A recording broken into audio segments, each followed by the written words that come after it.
Two things about homeownership are freaking me out. First, we're about to reach the bitter end of a long Monopoly game. Monopoly is fun as a board game, not as a way to manage real things like real estate.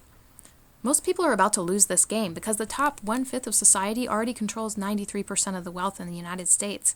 And they have an unprecedented opportunity to further grow their wealth because baby boomers, who own half the farmland and housing wealth, have begun to hit retirement age, and they're starting to sell a lot of real estate.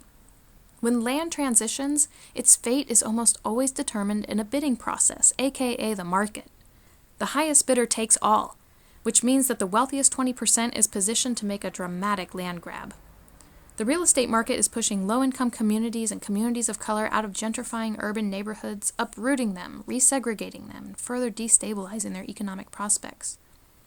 Racial inequality is about to rise off the charts because most of the wealthiest 20% of people are white.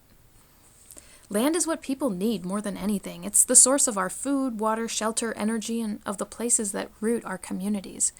If we play with land like we're playing Monopoly, civilization is almost mathematically predetermined to collapse. Oh, but the thing that freaks me out, even more than the collapse of civilization, is the way of thinking that could infect my brain if I ever become a homeowner. I picture it a little like a parasite that enters my mind and changes the way I think. Imagine that I buy a house for $500,000, and a few years later it's worth $800,000 because this is Oakland, California, and that's what's been happening lately. Now watch my brain parasite emerge. First, rising rents drive a Central American market out of my neighborhood and a fancy latte shop replaces it.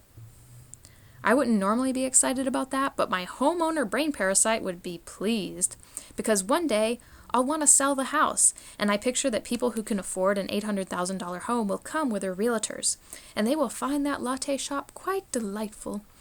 And they'll comment on just how much the neighborhood has changed and how it feels a lot more comfortable somehow.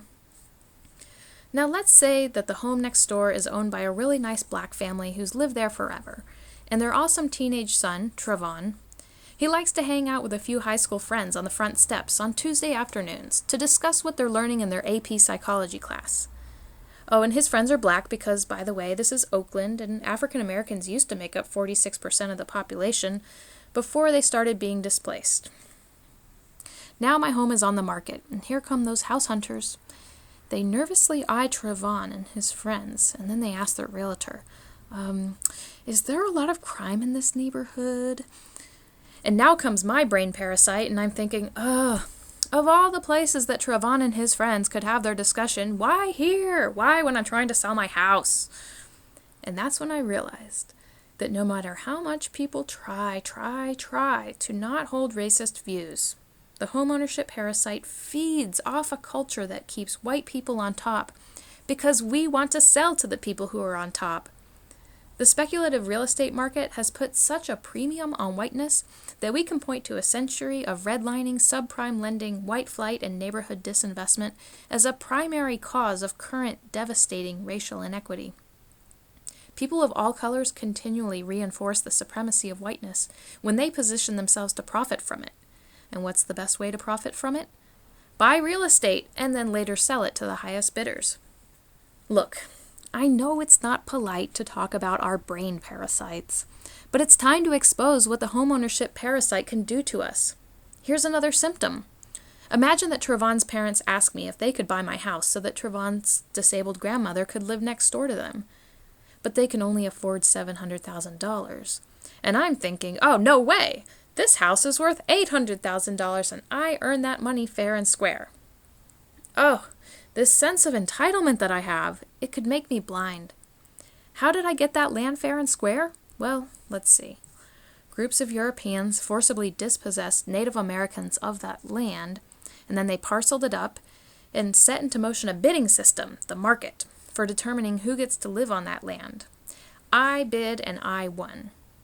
Now, I'm trapped in this belief that I'm entitled to perpetuate that system, that land should go to its highest bidders, not to the people best positioned to thrive there, not to the people best positioned to steward the land, not to the people who have such deep roots in and around a place that the thriving of their cultural, social, emotional, and economic lives depends on staying rooted there.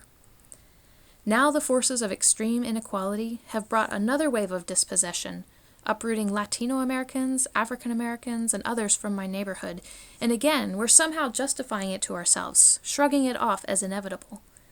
Well, it's not inevitable. If we don't want to repeat and perpetuate the atrocities of our past, then instead of letting the market determine the fate of society, people need to determine it by choosing something different. The only way to stop putting a premium on whiteness is to stop putting a premium on real estate and to stop letting the highest bidder take all. We're hurtling quickly toward the devastating end of the monopoly game, and it's time to do something. Everyone has a role to play. So please watch part 2 of this video series and learn about how permanent real estate cooperatives can build a widespread movement to transform our relationship with land and housing.